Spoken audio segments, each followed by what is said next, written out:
Help us celebrate with your peers at the Black Tie Gala event that brings the financial funds management industry together. That's right, the Money Management Fund Manager of the Year Awards is back for its 35th year to recognise the leading professionals and funds making their mark in the Australian financial services industry. To make your bid for a highly coveted and nationally recognised accolade, head over to fundmanageroftheyear.com.au to start your submission or nomination. This is a Momentum Media production. The SMSF Advisor Show. Your expert insights into the biggest themes shaping the SMSF advice industry. Hi everyone, and welcome to the SMSF Advisor Show. I'm Miranda Brownlee and I'm joined by Aaron Dunn, my co-host. Hi Aaron. Hi Miranda, how are you? I'm good, and yourself? Not too bad. We're fast approaching federal budget time, so lots of discussion obviously around superannuation policy. We're seeing the SMSF Association, of course, formalise their response, as have many others, to that $3 million consultation paper. So, lots to talk about. So without further ado, let's kick things off. Yes, we're certainly seeing all of that crop up in the news again. So we've seen the SMSF Association sort of lobby the government a bit more and suggest sort of that there should be a choice when it comes to the methodology for the calculation for this new $3 million threshold, as they sort of pointed out in, I think it was a letter they sent, perhaps a submission. They sort of made the point that it's actually going to be SMSFs that are mainly affected by this, but it's actually been designed to suit APRA funds, which is going to create sort of distortions in the system. So, there's definitely been a few concerns raised around that. Yeah, so we know that that the Labor government's been banging on the amount of people that this is going to impact, and the reality is 75% or thereafter are going to be in the self-managed super fund space. So whilst they've tried to create something that is agnostic in terms of superannuation structure, APRA fund, self-managed fund, and so forth, the reality is that it is a much larger impact on the SMSF industry than any other sector. So therefore, we can be more specific on the way in which that calculation can apply. And I know that was the view that was put forward in the consultation that happened with Treasury. The SMSF Association and a number of professionals from within the industry did meet with Treasury a couple of Mondays ago prior to the submission being made, and made very clear the rationale that we then did see get submitted as part of the SMSF Association's final submission to that consultation. And in theory, as you're saying, it is all about saying if we can actually determine levels of earnings, well, then why wouldn't we do that? And then if there is no ability to utilise an actual earnings calculation, well, then we should go to an alternate method.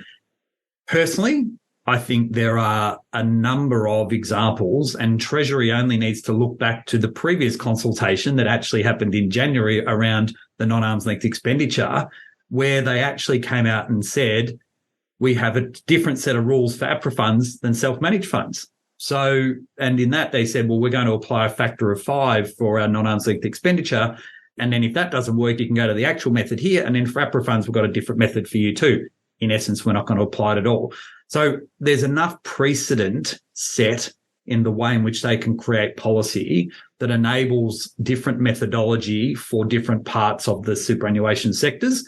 So hopefully the government has listened to this. There is more meat on the bone that they need to do around the definition of contributions, net contributions and withdrawals as well. That's going to be as long as the length of my arm, fully stretched when we look at that. So what is fairly simple in its application, once you start to actually work through what it's going to look like, is not actually that simple at all. So as we said, there's a lot of water to go under the bridge. Treasury were trying to get that consultation wrapped up prior to the budget, so we would get more information from sort of budget thereafter, and then move into a further round of consultation with some legislation, hopefully within the few months after that. So fingers crossed we do get a better outcome than where we first landed. But I guess that's what consultation is there to do. And hopefully we just make sure we get the government listening to many of the concerns that have been raised. Yes, we've seen a bit of talk about some of the other measures that they've been looking to introduce with the franking credits.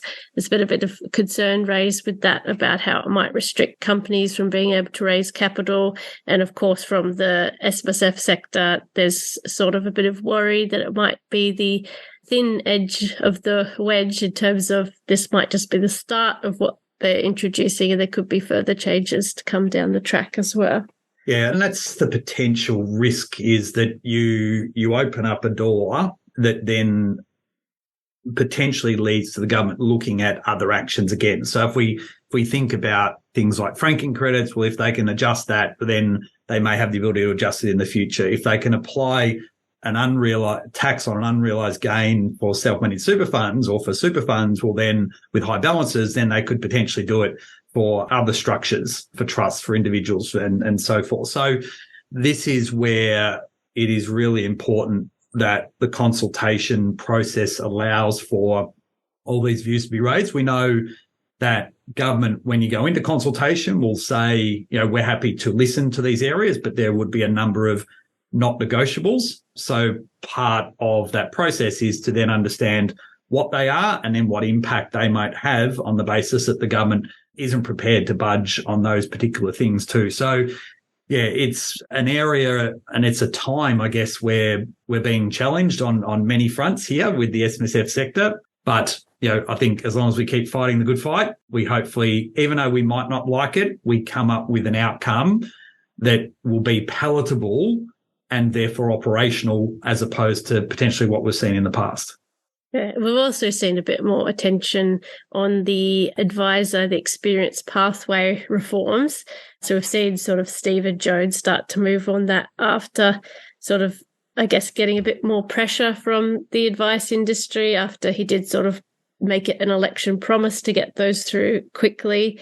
So it'll be interesting to see what comes out from the consultation on that, which I think has concluded, it's either started or finished now. Yeah. So the thing again here, Miranda, is that, part of the challenges that government put forward to an industry to get your house in order and all these sort of things. And when we get consistency in voice and unification in that voice, then we will stand up and listen a bit further. And again, there's been a range of examples of that. But here we now have part of the way in which the advice profession is moving forward is to look at this now, the FAAA that we now have, which of course is a combination of the FPA and AFA. So, all of these things certainly will play a role in the way in which the government is going to respond, and therefore the weight that the voice has hopefully has a positive effect on the government moving on these things much quicker than they have in the past. Yes. And we've also seen a bit of a warning from the ATO just about sort of the rise in scams, particularly those targeting SMSFs, which has been happening for a while now. And we're going to be hearing a little bit more about that from our guest today, Shelley Banton from ASF Audits. But yes, the ATO sort of warned trustees to be, I guess, more vigilant with some of these recent data breaches that have been happening. Is potentially, I guess, more risk for things like identity theft and people sort of getting access to their super. Yeah, and again, as you said, we'll have a chat today with Shelley about this issue, but it's something that the ATO has very acutely on their radar, and we had Martin Fordenfeld on recently, and he sort of highlighted this issue and the fact that, in the establishment process, there is a much more robust process than we've ever seen before to help identify these issues. And when we look at those returns that remain outstanding, how many of those are represented in first year? So potentially how many of those people have been subject to scams and have been maybe too scared to go to the ATO. So it's a live issue in the sector, and regardless of how strong we can put roadblocks in to try and, channel things in the right direction, we're going to see, criminal activity be undertaken in this space just simply because of the pot of money that sits there. So as you rightly said, Miranda, being extra vigilant, the fact that we've seen a number of data breaches does expose people's information, and therefore just need to be very careful, and particularly our older clients, because our older clients really are the ones that aren't as technologically savvy as maybe the younger generation are. So making sure that they understand what they're doing, and therefore the role that you can play as an advisor, I think, is going to be even more important. It might seem simple, but that sort of stuff, leaving that level of confidence in those clients that they're doing the right thing and not subject to scams, is crucial in my view. Yeah, definitely. All right, we'll now speak to Shelley. So we're now joined by our guest today, Shelley Banton, Head of Education from ASF Audits. Hi, Shelley, how are you? Very well, thanks, Miranda, and thanks for having me on today. So we're going to be talking a bit today about some of the ATO's activities and where they're kind of moving to with their compliance approach. We've obviously seen the release of the PSLA, and we know that they are sort of increasing the amount of disqualifications of trustees. What do you think are some of the reasons behind why that disqualification number has increased so much? Yeah, look, it's a good question. I think one of the biggest issues is where SMSF trustees fail to lodge their annual return, especially their first annual return, because non-lodgement is just a red rag to that ATO bull, because funds that are late for a reason, which means that there could be illegal early release, there could be other compliance issues, and illegal early release is definitely the biggest one we're seeing. Now, the ATO doesn't want to disqualify trustees, but they have to take a much harder stance on this issue, given the widespread problems we're seeing in this area.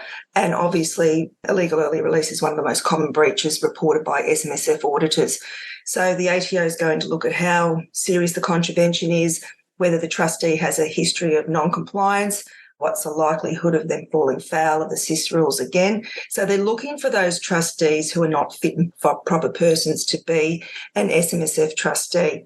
So even though we might see illegal early release as a result of a scam, the SIS rules doesn't differentiate between schemes that convince the trustees that it's okay to take money out when they haven't met a condition of release versus those trustees who just do it off their own bat. So in the end, all of those trustees just get lumped into the same bucket, and they're getting access to their money before they're entitled to do so.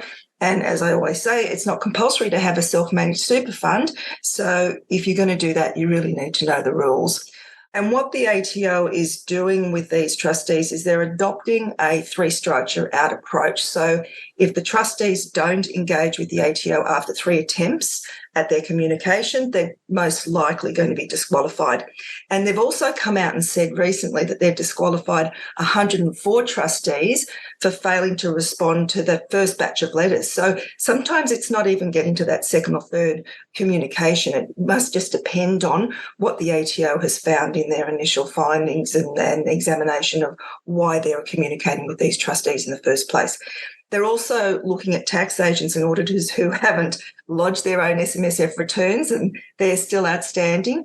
So we need to be aware that SMSF professionals don't necessarily have the best houses in order when it comes to that as well. From an audit perspective, we have the SMSF disqualification register. Unfortunately, it's not the most reliable source of information for us, and the reason for that is that the register isn't up to date. When it was recently updated, it included disqualifications that were processed up to the 31st of December 2022. The next update scheduled for May, and that's only going to include those disqualifications that were up until the 31st of March 2023. So it's not ideal evidence for SMSF auditors. We're going to be relying on the trustee representation letter, which is provided to us during audit, and that states that the trustees are not disqualified persons in line with Section 126K, and that the fund complies with Section 17A. If they are disqualified, there's no room for movement. They have to leave the fund immediately, and they can't have a legal person or representative appointed for them. The fund then obviously has that 6-month time frame to restructure, and how that plays out is going to depend on whether there's an individual or a corporate trustee in place. So with all of this, with great power comes great responsibility, according to that old philosopher Uncle Ben. And it really is incumbent on SMSF trustees to understand their roles, responsibilities and obligations as a trustee of a self-managed super fund. So, Shelley, I think a couple of really good points there is that the role is clearly at a trustee level. So as in the responsibility of the trustee to be able to do the right thing for the benefit of the members. So the action taken there is that the ATO will look to disqualify where they don't see that person being a fit and proper person. But as we know, for self-managed super funds, you wear two hats. So you are a trustee, but you are also a member. And the ATO has been doing work and still has to finalise some guidance around benefits that are taken out in breach of the superannuation laws. So the reality is where we are seeing illegal early release, the ATO is also being fairly forthright in their approach insofar that it is taxed ordinarily in the hands of the individual. And the guidance that we've seen so far in draft form says it doesn't matter, even if you start to redeposit that money back in, it is a contribution. Right? It is not a contra amount against the amount that you've taken out. You have illegally accessed benefits. And if you put that money in, it is simply just a contribution that goes in. So the behaviours here are so crucial, not only in the context of them in a trustee, but also then the interaction that it has with their own member benefit.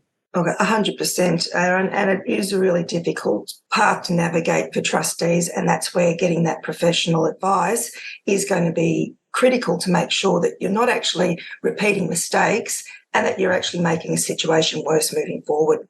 Yeah. So sticking your hand up then, I guess, is the next point of discussion where the ATO is really strong on the fact that if we do see areas of compliance issues, that the focus on early engagement is obviously encouraged. So they have a early engagement voluntary disclosure process. So can I get you to elaborate a little bit on what the ATO is doing here to encourage trustees to really put it to the regulator, sticking your hand up rather than, coming to the fact maybe through the audit process or some other means? Yeah. And look, I know that it's counterintuitive to sort of fall on your sword with the ATO, but quite honestly, that is going to be the best outcome you're going to have if there's been a compliance breach with your fund.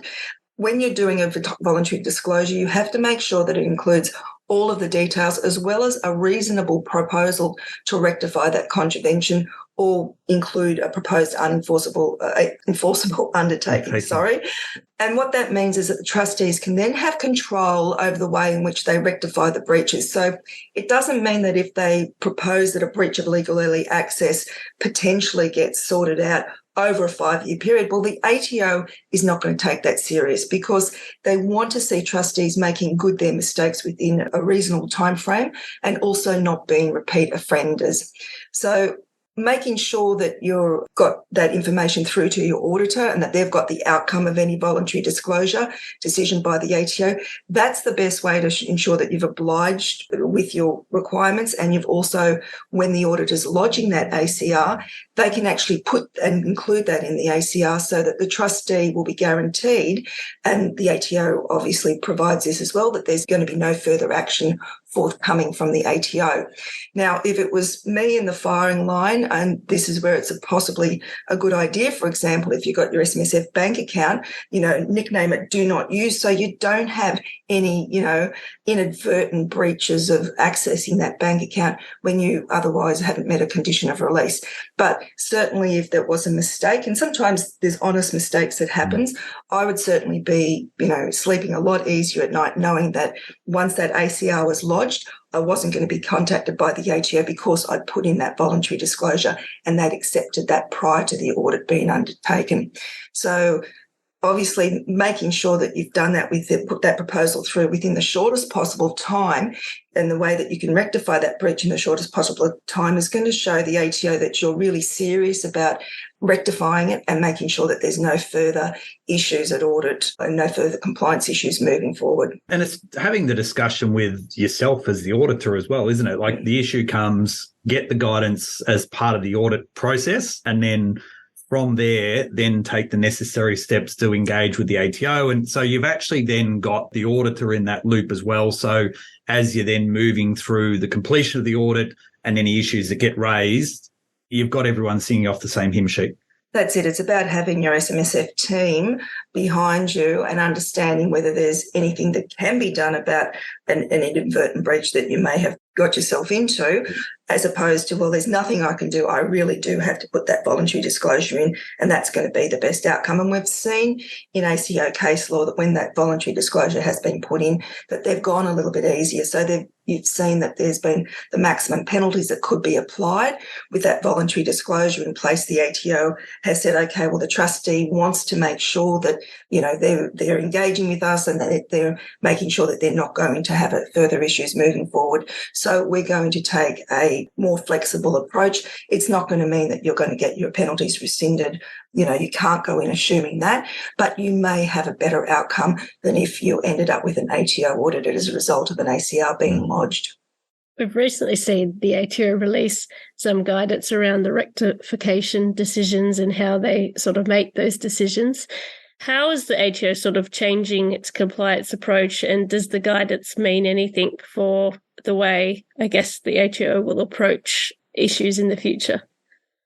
Well, that's the PSLA 2023/1 that you're referring to, yes. Miranda. Yep. So certainly that practice statement is showing that the ATO is expecting trustees to take those rectifications a lot more seriously and also implement its compliance treatment within a defined timeframe that's set down within that rectification direction. To be perfectly honest, I guess getting an ATO rectification direction can almost seem like winning the lottery, especially if you're looking at the alternative, which is a trustee disqualification or making the fund non-compliant. And what it basically is, it's a written direction from the commissioner, which requires a trustee to take specified action and to rectify that contravention and then provide the ATO with evidence that they complied with that direction. And of course, how you deal with it is going to be the difference between the ATO issuing further penalties or a notice of non-compliance. So you've got that rectification direction, which is applied under Section 159, and it does come with various conditions. And what the practice statement does, it sets out those guidelines for the ATO staff to determine what's required in giving a trustee or a director of a corporate trustee a rectification direction.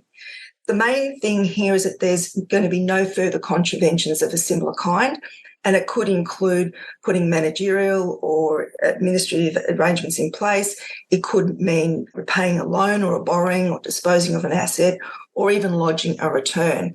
There can also be other compliance options, and it just depends on what it is. It could actually be an education direction, which, as we know, there will be another PSLA coming out in 2024 now, or it could be charging admin penalties. It basically will just depend on the facts and circumstances. So it's necessary to make sure that you're looking at what the ATO looks at is the extent of the financial detriment experienced by the fund to comply, how serious the contravention is, and are there any relevant other circumstances. So the weighting will depend, and it depends on whether the fund's going to be worse off financially, what the breach is involved with, what the trustee's behaviour and history is as well, and the value of the assets and the trustee's action. Are they engaging with the ATO? Are they wanting to make this correct? Are they wanting to just, run from the situation, be hostile and not engage with the ATO? Well, that's going to have a whole other lot of problems that'll come with it. So we can see that the ATO is trying to get a very streamlined approach to how all trustees deal with rectification directions.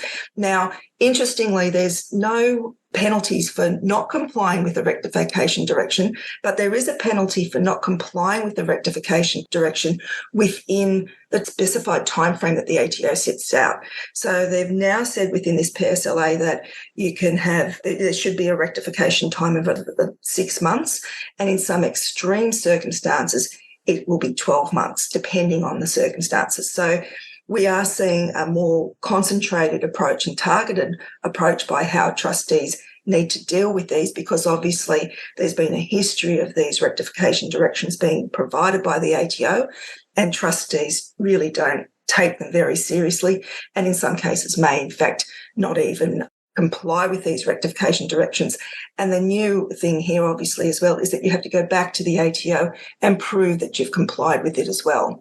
So you can not comply with a rectification direction within the specified period, but that comes with a maximum of 10 penalty units, which is currently worth $22,750. So be proactive, rectify the contravention before the ATO investigates, because the alternative to that is always a little bit more painful, I think. Yeah, and I think, Shelley, this is the shift that we've seen. I think it was the Cooper Review from memory that made all these recommendations to move the ATO from what we used to refer to as either the feather duster or the nuclear approach. Yep. So you got this very light slap on the wrist because they really had no powers, or they made the fund non-compliant. So now we've seen this shoe put on the other foot that gives the ATO the ability to do more targeted measures. And I think what you went through there with the rectification direction is the next step before, obviously we were talking before about voluntary disclosure. It gives you the opportunity through there to try and enter into an arrangement to get something that within reason would be better suited to you, rather than in a rectification approach, the ATO is telling you what to do. So I guess there's some lessons through that. And then, as you touched on before, we will see the ATO, as part of their toolkit, then release a practice statement around the education directions, which we know then will mandate on the trustee or trustees the obligation to make sure they understand what they're getting into. And I think you raised that previously before. This is a privilege to have a self-managed super fund, and you will abide by the rules. And if you don't abide by the rules, then we will take you to task on that in many of the ways in which we could potentially do so.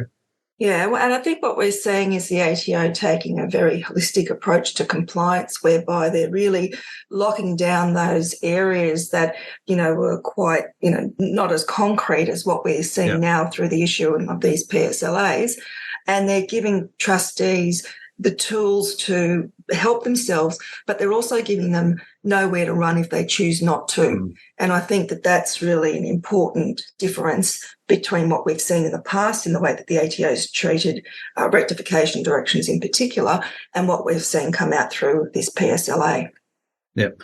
So what are some of then the compliance issues the regulator is particularly concerned about at the moment? And do you reckon that there'll be any other focus areas beyond the sort of this core that we have seen historically over time?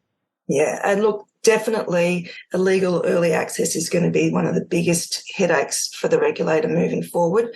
There's this massive SMSF cookie jar that criminals just see sitting there, and we're going to be seeing a lot more sophisticated attempts to defraud and steal from self-managed super fund trustees. Now, I'm not a big fan of the word scams, because scams imply that it's not as serious, because this isn't a scam. It's actually organised crime that's illegally targeting Australians to access their retirement savings when they're not allowed to.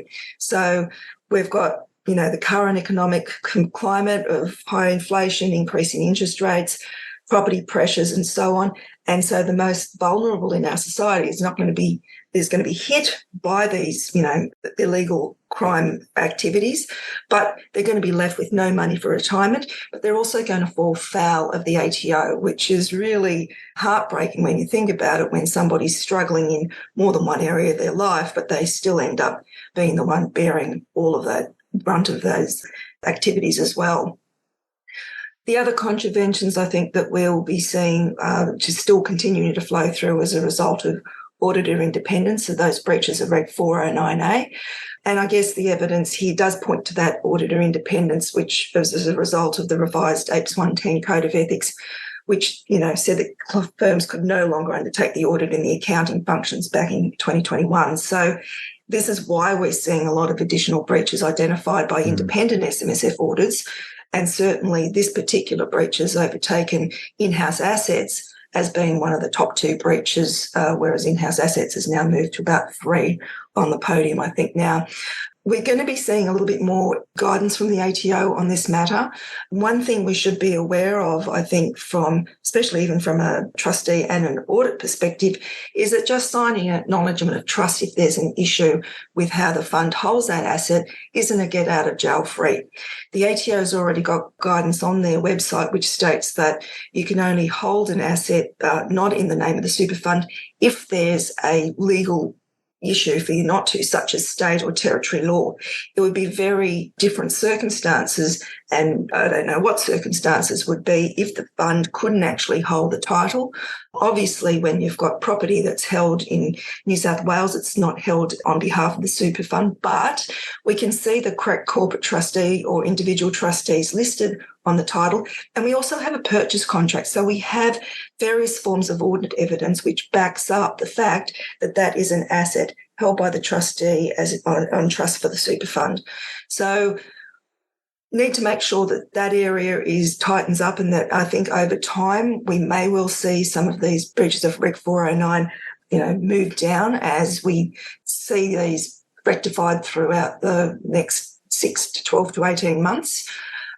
Market valuations is also going to be another, I guess, hot area for the ATO.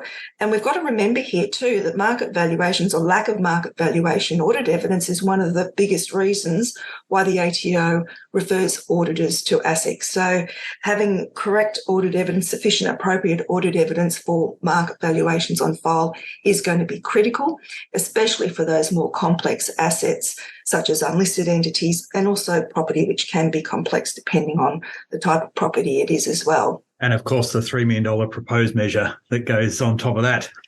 Well, yes, I obviously the rules aren't going to change in terms of what's required for market valuations, but I do believe we are going to see some upward pressure. And I think starting this year, like, why would you wait until 2024 for that to kick in? You'd be wanting to, if you were wanting to, get the best outcome for that, you'd be trying to start inching those valuations up this year, I think. Not just making an adjustment on the 1st of July 2025 or whenever it is. Correct. Yeah. So I think that that's going to start immediately. And obviously we need to get some more definitive or any legislation around how that the mechanics of that's going to work to see how that's going to impact the industry. So, yeah, looking at market valuations, yeah, absolutely will continue. And of course, as we know, market valuations are important for so many aspects of SIS, such as starting a pension and so on. So making sure that that valuation is correct in the fund financials is always going to be critical moving forward.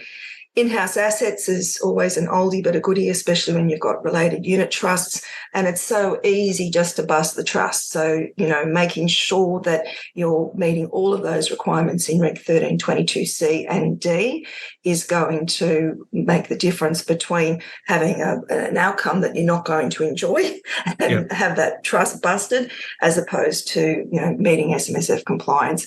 And it can be just as easy as, having a property that's leased to a related party where the rents, there's hardship in that business, that rent doesn't get paid, there's a credit sitting there, and it just escalates. So, at the end of the day, that's that form of financial accommodation that's being provided to a related party, which is not allowed under the regs. So therefore, you end up with a bit of a mess. You can't unwind that. Obviously, you have to divest yourself down to 5% or less within the following audit year, but you can't divest yourself of an in-house asset that's owned wholly by the fund down to 5%. It's virtually impossible. If you've got no money outside the fund to pay the rent, how can you actually divest it up? And then, it's a move on. So these are the sorts of areas I think that, are going to continue to cause problems and obviously be a focus for the ATO. Well, thank you so much for joining us today and giving us all those insights on what people should be looking out for. That's been really helpful. Thank you, Shelley. Thanks, Miranda. Thank you, Aaron. Thank you, Always Shelley. a pleasure. Much appreciated. So, Miranda, that was a great conversation with Shelley. For you, what was some of the key takeaways that you got from that discussion today? I thought it was actually quite interesting what she mentioned about the scams and I guess identity theft issues sort of actually leading to some of those disqualifications, and how those trustees still sort of lumped with the same consequences, even though, it's not something that they've done themselves necessarily. Yeah, and there's a real behavioural sense to that might be important now. And I guess we've had a couple of conversations this year. Simon Kustermacher at the SMSF Association conference noted that, one of the biggest areas for scams are older Australians. Like it's a fairly significant risk. So, and we know in the SMSF sector, they're the ones that actually have some of the largest balances. So that is a real genuine issue, but it then does come back to saying, well, what's the behavior that happens next that might then influence the outcome and the approach that the ATO might have as well? So yes, we've certainly got the ATO, and Martin Fraudenfelder recently in our SMSF Advisor show spoke to some of the challenges that the ATO have been doing through the registration process, but then also through their assessment of outstanding returns lodged. So I see that illegal early access as being, crucial to trying to get right, but how you're staying ahead of the curve against, criminal enterprise that is getting more and more sophisticated is going to be a huge challenge for our industry as the pot of money continues to grow too. Yes, I'm sure it will become only a bigger issue, and it'll be interesting to see if the ATO puts in more controls and things, which they've already sort of started to do already. Yeah. So Miranda, as is always the case, if anyone has any suggestions on speakers or topics, how can they get in contact with us? So they can get in touch at editor@smsfadvisoronline.com.au. Well, thank you once again for joining us for the SMSF Advisor Show. We look forward to you joining us for our next edition in a fortnight's time. Take care and bye for now. The information featured in this podcast is general in nature and does not take into consideration your financial situation or individual needs and should not be relied upon. Before making any investment, insurance, tax, property or financial planning decision, you should consult a licensed professional who can advise whether your decision is appropriate for you. Guests appearing on this podcast may have a commercial relationship with the companies mentioned.